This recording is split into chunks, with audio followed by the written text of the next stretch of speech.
In this lecture, we will talk about the nephron structure and its function.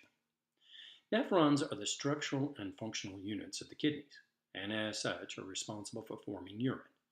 Each kidney contains over 1 million of these tiny structures. In addition, there are thousands of collecting ducts, each of which collects fluid from several nephrons and conveys it to the renal pelvis.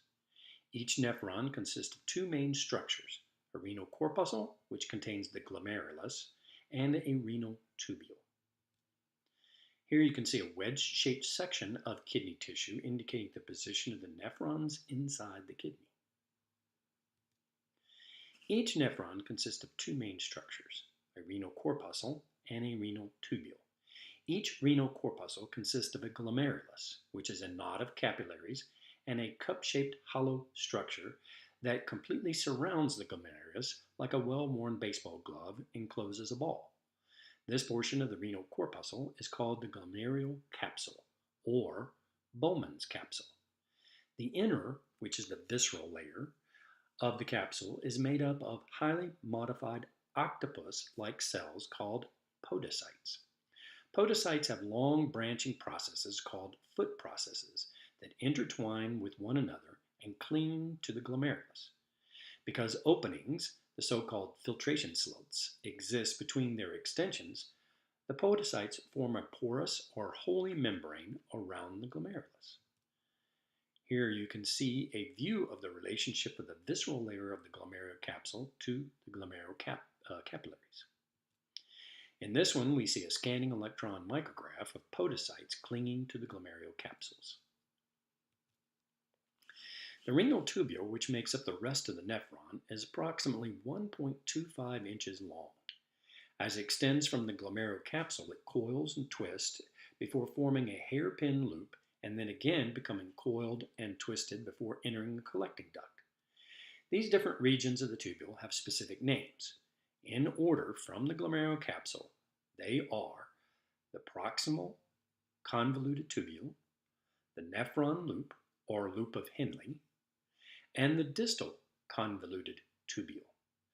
The surfaces of the tubule cells exposed to the filtrate in the proximal convoluted tubules are covered with dense microvilli, which increase their surface area tremendously. Microvilli also occur on the tubular cells in other parts of the tubule, but in much reduced numbers. Here we can see a detailed anatomy of a nephron and its associated blood supply. Part of the distal convoluted tubule and afferent arteriole have been sectioned to reveal the location of the juxtamedullary apparatus. Most nephrons are called cortical nephrons because they are located almost entirely within the cortex. In a few cases, the nephrons are called juxtamedullary nephrons because they are situated close to the cortex medullal junction, and their nephron loops dip deep into the medulla. Here you can see the two different types. The collecting ducts, each of which receives urine from many nephrons, run downward through the medullary pyramids, giving the pyramids a striped appearance. They deliver the final urine product into the calyces and then renal pelvis. Here you can see the tubes and the blood vessels and all the different parts. Each and every nephron is associated with two capillary beds, the glomerulus mentioned earlier, and the peritubular capillary bed. The glomerulus is both fed and drained by arterioles. The afferent arteriole, which arises from a cortical radiant artery, is the feeder vessel, and the efferent arteriole receives the blood that has passed through the glomerulus. The glomerulus, specialized for filtration, differs from any other capillary bed in the entire body because it is both fed and drained by arterioles, which are high-resistant vessels, and because the afferent arteriole has a larger diameter than the efferent, blood pressure in the glomerular capsules is much higher than in other capillary beds. This extremely high pressure forces fluid and solutes, smaller than proteins, out of the blood into the glomerular capsule.